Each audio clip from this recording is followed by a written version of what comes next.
Lanjut nih. Kan di Islam itu ada berapa puluh nama Allah gitu. Betul, 99. 99. Oh, gue baru tahu. Ada. Ya, makanya suruh belajar Islam nih. Lagi suruh kita. Nah, di dalam 99 nama itu ada sifat pemarah nggak? Ada beberapa sifat yang itu menunjukkan bahwasanya, contoh misalnya ketika Allah kemudian yang mensifatkan maha pembalas. Maha pembalas ini berarti juga maha penghukum.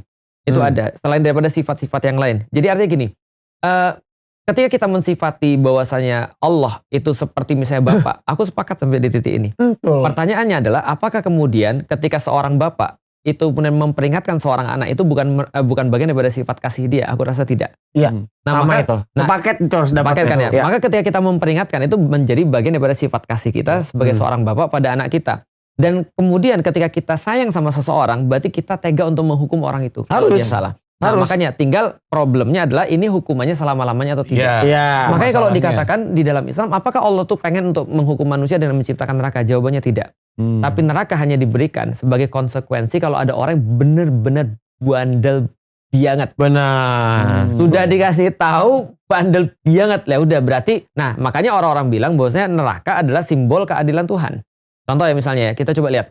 Kenapa kita bisa katakan bahwasanya kalau nggak ada neraka justru Tuhan nggak adil atau Tuhan nggak maha baik kalau nggak ada neraka? Contoh misalnya di Christchurch di New Zealand itu ada 49 orang ditembak ketika lagi Jumatan.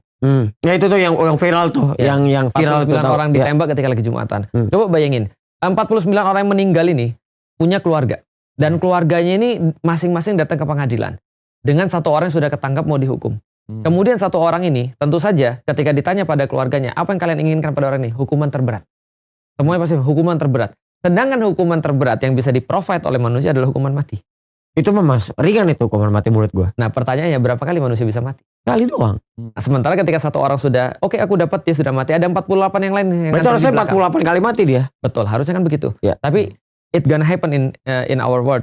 Itu gak akan pernah terjadi dan gak akan pernah logika nih masuk akal. Makanya dihukum di neraka nih. Maka adanya surga dan adanya neraka itu adalah just fair. Itu fair.